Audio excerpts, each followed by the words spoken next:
زه یو رایټر یم، زما په دومره نه چلېږي چې زه یو آرټسټ نشم اخیستلی، نو زما د رایټرۍ نه خو څه فایده نه شوه. بیا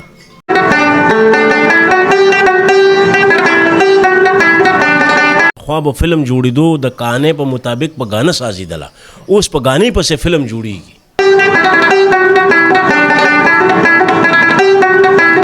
پخوا بدر منیر و اصف خان نعمتو، اوس عمران خټک دی، جهانگیر خان دی، ارباز خان دی، شاهد خان دی.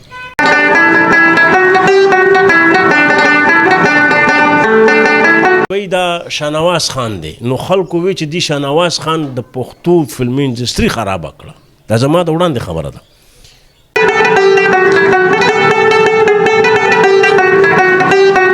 وی د دنیا د ښکلو مې زړه تور دی، د ښکلو یارانه هسې پیغور دی، ښکلي به مدام دغسې وایي یم په تا باندې مین غرضې نور دی. وطنا وطنا وطنا. سلامونه ګرانو کتونکو، هیله لرم چې تاسو به ټول روغ جوړ او خوشحاله یاست. زه ستاسو کوربه اعظم خان مندوخیل، تاسو ګورئ وطن چینل.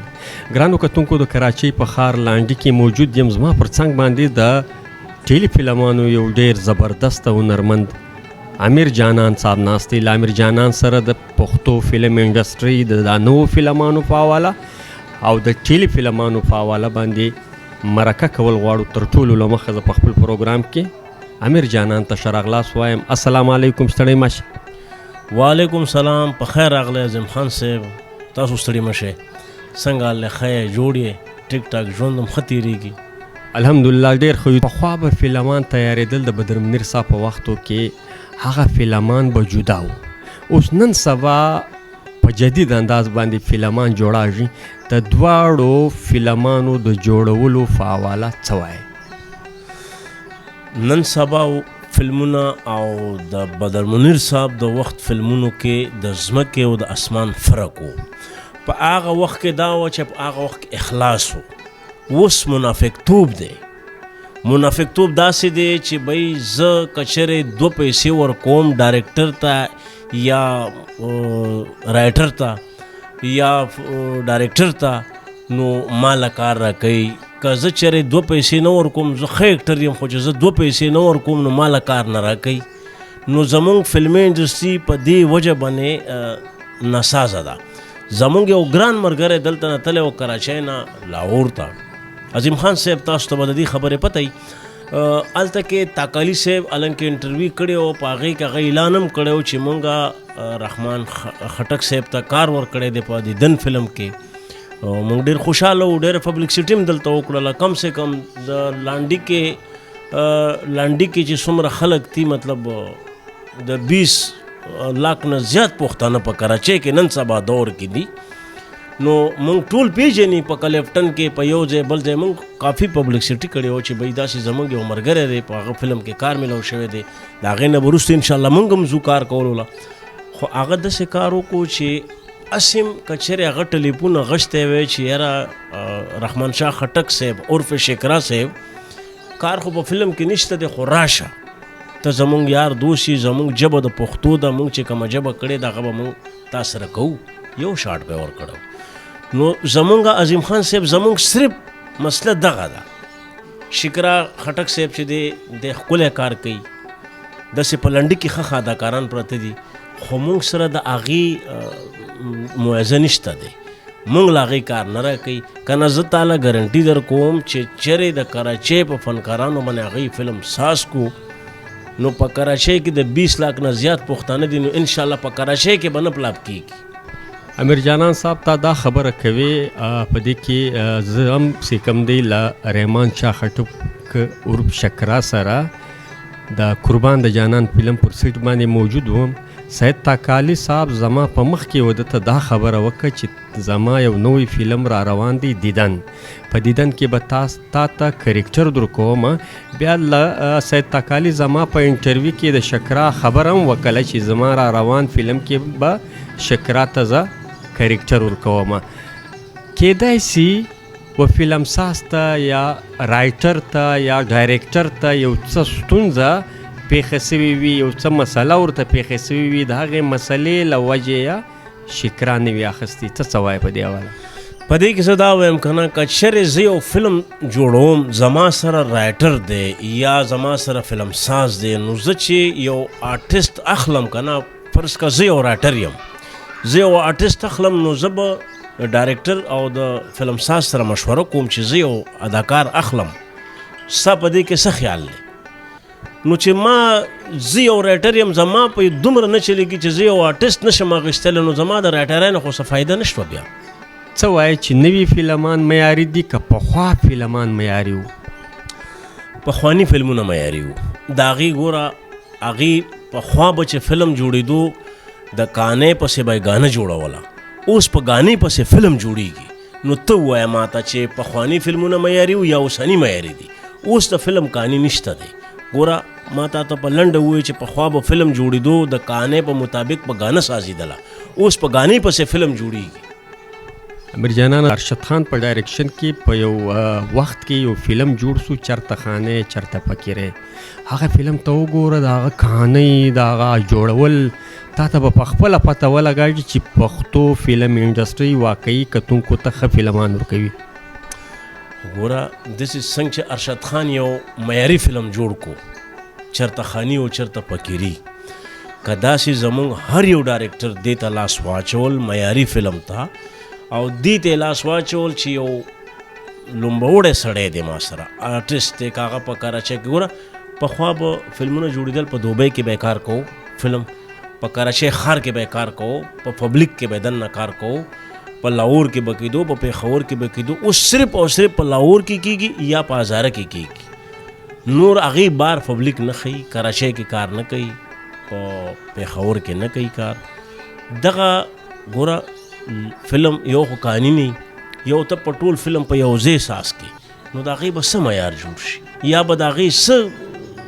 پبلکسټي وکړي یا به څه هغه فلم کامیاب شي فلمونو کې دغه اداکاران دي دغه زاړه اداکاران دي پخوا بدر منیر و اصف خان نعمت اوس عمران خټک دی جهانگیر خان دی ارباز خان دی شاهد خان دی هغه شی دی خو پخواني فلمونو باندې خرچه وه معیاري فلمونه به جوړېدل اوسني فلمونه بس درز دی هېڅ معیار نشته اچھا ته دا خبره کوي چې پخوا ډایرکټر رایټر ټیکنیشنز دا ټول قابله خلک وو اوس هغه قابلیت نسته اوس هم قابل خلک دي زه دا نه وایم چې ناقابله دي خو هغې کوشش نه کوي په خپل فلم باندې کوشش نه کوي ګوره یو ډرامه جوړېدله حقیقت ډرامه ډېره زړه ډرامه ده تقریبا 98 کې چلیدلې او که 99 کې چلیدلې او هغه ډرامه چې کله هغې کې یو ماشوم یې کار کړی دی بیا د خلکو ورپسې خطونه شروع کړه چې دا جینۍ اوس غټه کوي ګوره ډایرکټر څه چلو کو چې هغه خلکو به خطونه لیږل نو هغه جینۍ غټه کړه چې جینۍ غټه کړه نو ډرامه یې خرابه کړله موږ وایو چې ناقابل خلک نه دي قابل خلک دي خو قابل خلک که چېرې دا کوشش وکړي چې زه نوي چیرې را مخې ته کم یو ښکلی معیاري فلم جوړ کم ګوره اوس مطلب بذات زه به ځان نه یادوم زما نه ښه اداکاران شته په کراچۍ کې شته په خیبر پښتونخوا کې شته که چېرې درې دا زاړه وي او دوه ورسره نوي چلوي ګوره انډیا کې عظیم خان صاحب تا ته ښه پته ده چې د 300 نه زیات اداکاران دي هغې مسلسل نوی نوی چیرې را مخې ته کوي هیرو ویلن پولیس هغې فلمونه ولې نه پلاپ کېږي هغې وایي چې بی لکه هر سړي له کار پکار دی نوی سړی را مخې ته کې په هغه خرچه وکړي هغه فلم نه پلاپ کېږي زمونږ په پاکستان کې انډسټرۍ کې دغه سوچ کوي چې دغه نوی سړي باندې زه فلم جوړ کړم دا پلاپ شي هغه فلم نه پلاپ کېږي په نوي سړي باندې هغې په هغې کې معیار نه وي دا بدر منیر نوی نو اصف خان چې راغی نوی نو داسې سلطان رئیس چې راغی هغه نوی نو ټول نوي وو خو هغې فلم باندې به محنت کوو خو د خوند فلمان یې ورکړي فلم به ساس کړو په کہانی به وه د هغې ګانې به وې د هغه به یو معیار و نو خلکو به کتل زه تا ته اوس هم لیکلي در کوم پخواني خلکو نه تپوس وکړه هغه به بدر له نه تلل یا به اصف خان له نه تلل فلم به یو کہانی وه هغې له به خلک تلل کہانی هم د خوند غوه او دغه وخت د فلم سندرې هم د خوند وې نو اوس چې دی اوس خو ته په د پښتو فلم په کور کې نشي کتلی اوپن ډریس ګوره زمونږ پښتو انډسټرۍ ته پکار دي چې د پښتو کلچر فلم جوړ کړي، د پښتو چې مطلب یو فیملی کور کې کتلی شي. مرجانانه مخکې پخوا یو زمانه داسې راغه، په هغه زمانه کې پښتو فلمان په کور کې سړي له بچیانو سره کتلی نه شوی. اوس بیرته دا نوي دور کې کارباز خان راواخې، کارشد خان راواخې، که شاهد عثمان صاحب راواخې، دا ټول ډېر معیاري ډېر د خوند فلمان پښتنو دپاره سازوي. ګوره لکه نسیم خان صاحب د خدای وبخي که نه، داسې وخت وتو چې د پښتو فلم به چا په کور کې نه شو کتی. ستا خبره صحیح وه، خو چې کله نسیم خان صاحب د پښتو انډسټرۍ روح بدل کو، هغه معیاري فلمونه جوړ کړي دي نسیم خان صاحب د بدر په وختو کې. خاندانی بدماش شو، دغه شو یو بل یو فلم ارباز خان بنې، لکه ښه معیاري فلمونه هغه ډرس ټول د پښتو. د هغې نه څټ ته چې کله نسیم خان صاحب وفات شو، بدر صاحب وفات شو، نو هغه فلمونه بیا دې خورا واوړېدل. ګوره شاهنواز خان کراچۍ ته راغلی او دلته زموږ یو شو په نرګس کې، په هغې کې عمران خټک و، شهناز و، انور خیال و، ښه آرټسټان راغلي و، ما پکې هم کار کړی و. نو هغه چې دې خلکو بېعزته کړو، هغه چې لاول شو نه و شروع، هغې پبلیکسټۍ لپاره راغلی و، دی او طارق شاه دی الله وبخي، شهناز هم ورسره وه. نو وی چې بھئی دا شاهنواز خان دی، نو خلکو وی چې دی شاهنواز خان د پښتو فلمي انډسټري خرابه کړه. دا زما د وړاندې خبره ده. وی چې بھئی طارق شاه صاحب خدای وبخه، هغه راپاسې هغه رامخې ته شو، هغه بیا وروستو شو. خلکو ته وی چې بھئی دته ګناه نشته دی، تاسو یې مه ګورئ. نو هغه وی چې مونږ په بورډ کې خو نه یې ښکاره کنه چې دا فلم بیکاره دی، مونږ خو چې په پرده وګورو فلم بیکاره وي. مونږ د پښتو فلم انډسټرۍ ته ریکویسټ دی چې فلمونه جوړوئ، ښه معیاري فلمونه جوړوئ، نویو کسانو له چانس ورکئ، فلمونه معیاري کړئ، نو نوي ایکه دوکه کسان پکې نوي وچلوئ، نو فلم به نه پلاپ کېږي. زه ګارنټي درکوم. مرجانانه معیاري فلم به ډایرکټران او فلم سازان څنګه جوړوي؟ معیاري فلم به داسې جوړوي عظیم خان صاحب چې ګوره لکه محنت وشي، چې رائټر په کہانی باندې محنت وکړي، ډایرکټر په ډایرکشن محنت وکړي، فلم ساز په فلم په جوړولو محنت وکړي، نو اله به جوړیږي. که چېرې زه فلم جوړ کړم او ما 10 شوټینګونه وکړل او د 10 شوټینګونو نه بعد زه ډایرکټر او رائټر ته ویم چې وله فلم بې خرچه شو، ما سره د فلم معیار نشته دی، نو دا فلم بیا ځکه نه کامیابېږي. ګوره لاول چې فلم جوړوې نو د هغې معیار برابر کا، د هغې کہانی وګوره، بیا د هغې ګانې وګوره، د هغې ډریسنګ وګوره، د هغې شوز وګوره، د هغې حساب کتاب وګوره، نو ستا فلم به چرې نه پلاپ کېږي. دا زه تاله ګارنټي در کوم چې 20 لاک نه زیات پښتانه په کراچۍ کې دي، ټول به یې ګوري. او داسې خیبر پښتونخوا کې خو فلم پلاپ کېږي نه، نو فلم به الګ کامیابه شي. مهرباني به زموږ د دې ډایرکټرانو ته چې نوي چیرې راولئ، په کراچۍ ښار کې کار وکئ، په پېښور کې کار وکئ، پبلیک په مینس کې کار وکئ، د فلم مزه وګورئ. بیا مرجانانه یوه خبره به تا ته وکړم، تا ذکر وکړي د کراچۍ کې 20 لکه، په کراچۍ 3.5 کروڑه آبادی کې 80 لکه زیات پښتانه دلته په کراچۍ کې پراته دي. په آخر کې د وطن چینل مینوالو ته که د یو ښه ښایسته پیغام په ذهن کې وي؟ ولې نه، انشاءالله یو ښکلی پیغام به ورکم.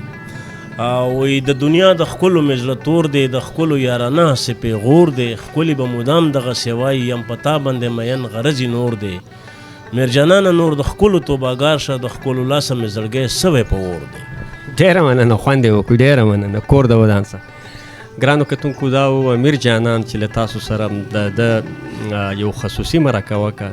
تر بل خوندور پروګرام پورې پر لویه لاس سپارلي یاسته. د خدای په امان.